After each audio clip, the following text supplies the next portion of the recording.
खुलुमबाय NBNN रादाबाव दङ दिनै जारिमिन बरगयारि बिजेपिनि बिजाथि उइलियाम नार्जारिया कर'ना भाइरासनि लकडाउन समाव राजखान्थि खालामनो नाङा होननानै बयखौबो खावलायदों।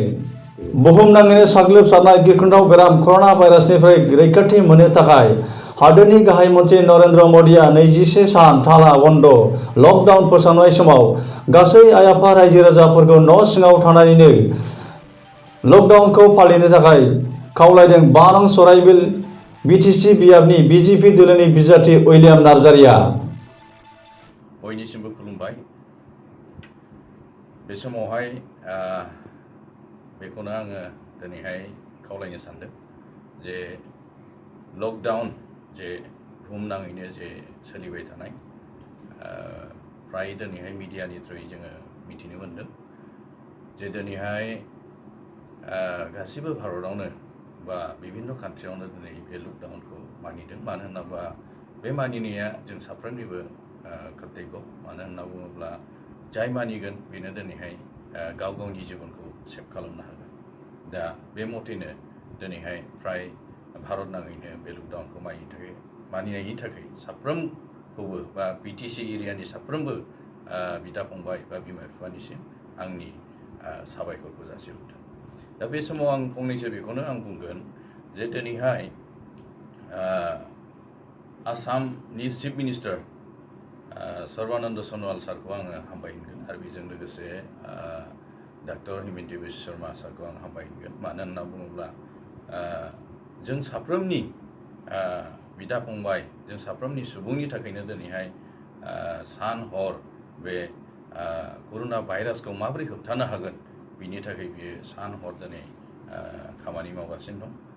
गावखौहाय दिनैहाय जिरायालाबा गावखौ दिनै सानालाबा बेबायदि खस्थ' मावनायनि थाखाय बेखौ आंनि गोसो सिंजों हामबाय आरो हामबाय होननायखौ जासियो।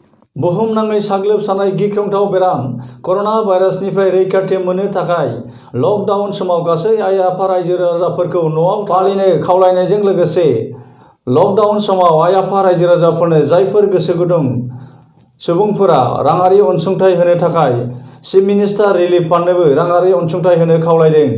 5 नं बिटिसि बियाबनि बिजेपि दोलोनि बिजाथि उइलियाम नार्जारिया। दिनैहाय जेन'बा जोंनि मन्त्रि जे जेन'बा डक्टर हिमन्त बिश्व शर्मा सारा जे दिनैहाय फुरा आसाम नाङै दिनै आसामनि जेसेबांखि दिनै सुबुंफोर दं साफ्रोमनिसिम मोनसे आपिल खालामनाय जादों जे दिनैहाय जायफोर बिजनेस बा जेन'बा जायफोर साख्रि मावग्राफोर दङ जाय हायो बेबादि अनसुंथाइखौ सरकारजोंहाय लोगो नांनानै बे कर'ना भाइरासखौहाय हेफाजाब होनो थाखाय खावलायनाय थादों। दा बेनिखायनो दिनैहाय जोंनि बिटिसि एरियानि जेसेबांखि बिजनेस मावग्राफोर बा साख्रि मावग्राफोर जायफोर दङ बिसोरो दिनैहाय जेन'बा अनसुंथाइ हरोबा हरनो हागोन आरो बेखौहाय मिडियानि थ्रुयै अलरेडि एकाउन्ट नाम्बार आरो IFSC क'डखौ अलरेडि होखानाय जाबाय। बेनिखायनो बेखौहाय जायफोर जोंनि गोरिब दुखिया रायजो राजाफोरनि थाखायहाय हेफाजाब खालामनो जिथु हास्थायदोंबा बे नाम्बारावहाय हरनो हागोन। आरो बेजों लोगोसे आं बेखौनो बुंबावगोन जे दिनैहाय जेन'बा जेरैबायदि बे लकडाउनावहाय जेरैबायदि जोंनि बिटिसि एरियायाव सांग्रां जानांगौमोन बेबायदि आङो सांग्रां जानायखौ जोंनि बिटिसि एरियानि बिदा फंबायफोरनि गेजेराव नुनो मोनाखै। मानो होनना बुङोब्ला दिनैहाय नोंगौ गोबां पलिटिकेल पार्टियानो दिनैहाय जोङो गाव गावनि कर्मिफोरखौ बिभिन्न एंगेलाव दिनैहाय जेन'बा खामानि हयथ' मावगासिनो दङ। मानो दिनैहाय जेन'बा दिनै बेबादि जेन'बा जोङो बिटिसि एरियायावहाय मा होनना बुङो सांग्रांथिखौ नुनो मोनाखै होनना बुङोब्ला जोंहा 4 तारिख एप्रिलाव जे इलेक्सन जानांगौ दंमोन बियो दिनैहाय फासायनायनि थाबाय। दा बेनिखायनो दिनैहाय बेफोरबादि फासायनाय थानायाव माब्ला जागोन जोङो दिनैहाय मिथिया इलेक्सना माब्ला जाफिनगोन।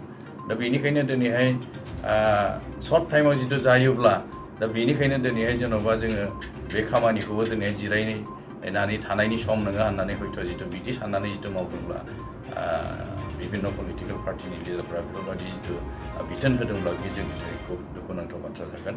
मानो होनना बुङोबा दिनैहाय जोंनि थाखाय इलेक्सना देरसिन जोंनि थाखाय दिनैहाय जों गाव गावनि जिउआ दिनैहाय देरसिन जों बयबो दिनैहाय संसाराव थांनानै थानो लुबैयो मा गोरिब मा धोनि दा बेनिखायनो दिनैहाय बे बेमारा गोरिब धोनिजों खोथा गैया जातिजों खोथा गैया दा बेनिखायनो दिनैहाय बे बेमारखौ दिनैहाय जेन'बा जोङो बे बेमारखौ बेमारनिफ्राय गोजान दिनैहाय जेन'बा जोङो जानोब्ला बा बेनिफ्राय बासायनोब्ला जोङो दिनैहाय गाव गावनो दिनैहाय थि जानांगोन दा बेनिखायनो जोङो बयबो दिनैहाय लिडारफ्रा दायित्व दङ दा बेनिखायनो आं आपिल खालामगोन दिनैहायनि दिनावहाय जेन'बा जायफोर दिनैहाय मा होनो रिलिफ होनायनि जे खोथाफोर दिनै ओंखारबाय थादों आं खोनानो मोन्दों सोरबा सोरबा जेन'बा गाव गावनि पार्टि गाव गाव लिस्ट बानायदों होननानै जे बिदि खालामालाबानो दिनैहाय जेन'बा एज ए सरकारनि थ्रुयै जिथु गासिबो गोरिब दुखियाफोरखौ दिनैहाय जेन'बा मा होनो हेल्प खालामोबा आं खुब मोजां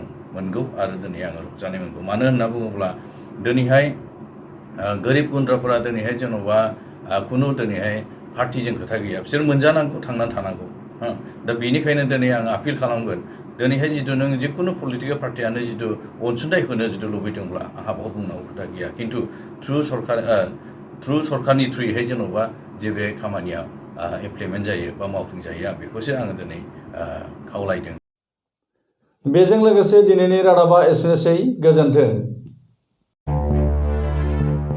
जायखिजाया बेरामानो जापानिज एनकेफेलाइटिसनि आखुथाय जानो हागौ आरो बे बेरामखौ होबथानो थाखाय आसाम सरकार आरो राष्ट्रीय स्वास्थ्य अभियाननि दैदेननायाव 15 निफ्राय गासै 65 बोसोर बैसोसिम साफ्रोमबो सुबुंनो टिका होनायनि राहा लानाय जादों।